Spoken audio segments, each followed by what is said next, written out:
Трамп анансаваў магутны удар па Іране, а Расія забіла ў Харкаве дзяцей. Тым часам беларускія навукоўцы прыдумалі, як выратаваць дарогі ад трэшынаў, а Лукашенка падтрымаў Азербайджан пасля атакі дронаў. Гэта праграма Белсат онлайн, і мы пачынаем.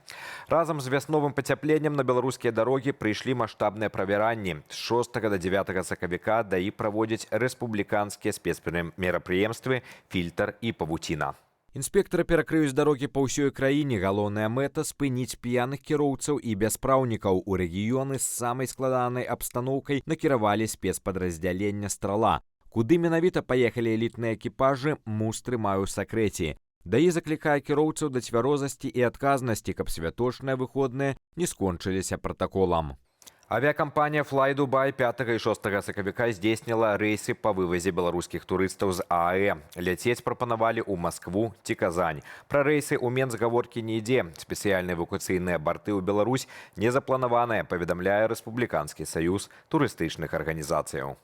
Як паведамляюць тураператары, вываз ідзе складана. Фактычныя рэйсы ў квітках нічога не значаць. Пасадачныя афармляюцца на бліжэйшы даступны вылет. На рэйсах овербукінг, трансфер ні ў аэрапорт, ні з Расіі ў Беларусь перавозчык не прадастаўляе. Увечары 5 сакавіка з ААЭ вылецелі толькі 10% ад запланаванай колькасці турыстаў. Белавія здзейсніла 3 рэйсы па вывазе беларускіх турыстаў з ААЭ 3, 4 і 5 сакавіка. Паводле ацэнак дырэктара Белавіі Ігара Чаргінца, у ААЭ захраслі каля 1000 чалавек, а ў аманскім кірунку каля 300. Паводле звестак Нацыянальнага агенцтва турызму Беларусі, у Аб'яднаных Арабскіх Эміратах цяпер больш за 2500 беларускіх турыстаў, а агулам у краінах Блізкага ўсходу больш за 3000. Беларуская арганізацыя для абыходжання з радыёактыўнымі адкідамі апублікавала відэа, у якім паказала архітэктурна-планіровачнае рашэнне і канцэпцыі будучага пункту пахавання радыёактыўных адкідаў. На эскізы звярнула ўвагу выдання «Флагшток».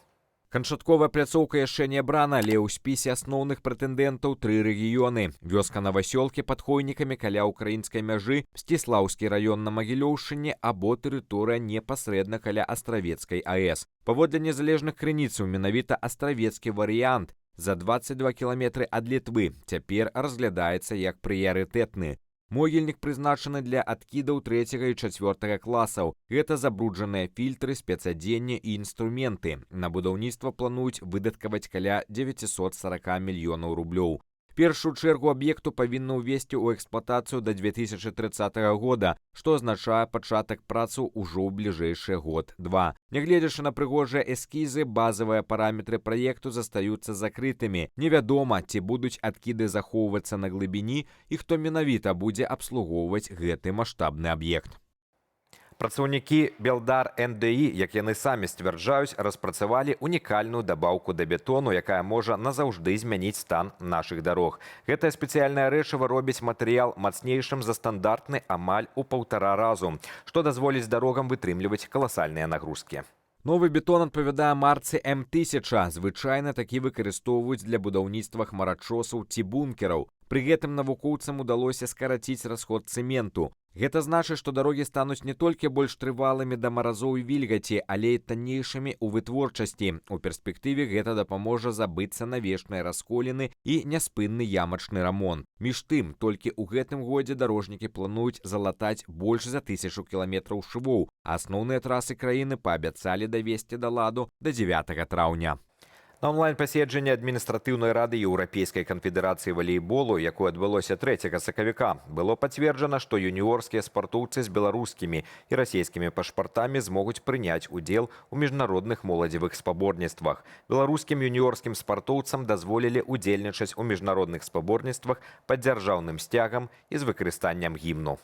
Гэтае рашэнне грунтуецца на пастанове Міжнароднай федэрацыі валейболу, прынятую ў снежні 2025 года на падставе рэкамендацыю Міжнароднага алімпійскага камітэту аб тым, што спартоўцы-юніёры не павінны абмяжоўвацца ва ўдзеле ў міжнародных моладзевых спаборніцтвах. Пастанова набыла моц 1 студзеня 2026 года. Яна распаўсюджваецца на моладзевыя турніры Еўрапейскай канфедэрацыі валейболу. Беларусаў і расейцаў адхілілі ад удзелу ў міжнародных спаборніцтвах па валейболе 1 сакавіка 2022 года. Праз некалькі дзён пасля пачатку паўнамаштабнай вайны ва ўкраіне 28 лютага 2022 года Міжнародны алімпійскі камітэт заклікаў спартовыя федэрацыі не дапускаць да спаборніцтваў удзельнікаў з Беларусі і Расіі.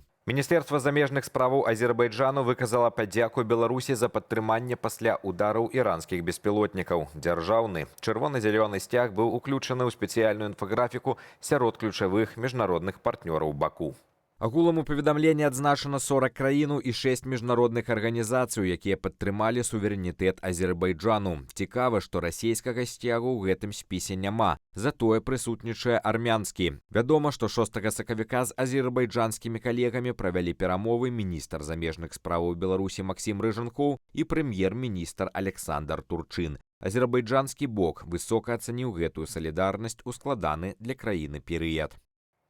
Крывавая ноч у Харкаве ў выніку расійскага ракетнага удару па жылым масіве загінулі як мінімум 9 чалавек. Сярод ахвяраў настаўніца пачатковых класаў і яе маленькі сын, вучань другога класу. Таксама загінула 13гадовая дзяўчынка. Пад заваламі 5павярхоўкі ратавальнікі знайшлі целы яшчэ некалькіх загінулых. 15 асобаў атрымалі раненні. За жыццё 11гадовага хлопчыка цяпер змагаюцца дактары ў рэанімацыі. Ягоны стан ацэньваецца як вельмі цяжкі. У горадзе пашкоджана 19 шматпавярховых будынкаў, разбураная школа і гандлёвыя павільёны. Выбіта больш за 800 вокнаў. Ратавальнікі працягваюць разбіраць завалы, бо там усё яшчэ могуць заставацца людзі. Агулам у ноч 7 сакавіка Расія выпусціла па ўкраіне 29 ракетаў, у тым ліку гіпергукавыя цырконы і амаль 500 беспілотнікаў. ЗСУ збілі 19 ракетаў і больш за 450 дронаў. Паводле прэзідэнта Владзіміра Зеленскага асноўнымі цэлямі сталі энергетычныя аб'екты ў Кіеве, Хмяльніцкай і Чарнавецкай вобласцях, а таксама чыгунка на Жытоміршчыне. Пад ударам апынуўся і Адэскі порт. Праз пашкоджанне інфраструктуры шэраг цягнікоў змянілі маршруты. Прэзідэнт Украіны падкрэсліў, што Расія не спыняе спробаў знішчыць крытычную інфраструктуру і заклікаў міжнародных партнёраў да неадкладнага ўзмацнення абароны краіны. Прэзідэнт ЗША Дональд Трамп назваў Іран, цытата, лузерам Блізкага ўсходу і анансаваў на сёння, 7 сакавіка, вельмі моцны удар па гэтай краіне. Ён заявіў, што праз дрэнныя паводзіны Тэгерану пад прыцэл трапяць нават тыя групы людзей і раёны, якія раней не разглядаліся як цэлі. Трамп заявіў, што Іран ужо пачаў прасіць прабачэння і абяцаць больш не атакаваць суседзяў, але звязаў гэта выключна з ціскам ЗША і Ізраілю. Маўляў, Іран застанецца ў статусе лузера на дзесяцігоддзі, пакуль цалкам не капітулюе. Заяву Трамп зрабіў пасля таго, як прэзідэнт Ірану Масуд Пазешкіян паабяцаў спыніць атакі на суседнія краіны. На гэтым мы сёння ставім кропку. Беражыце сябе. З вамі быў Руслан Ігнатовіч. Пабачымся заўтра.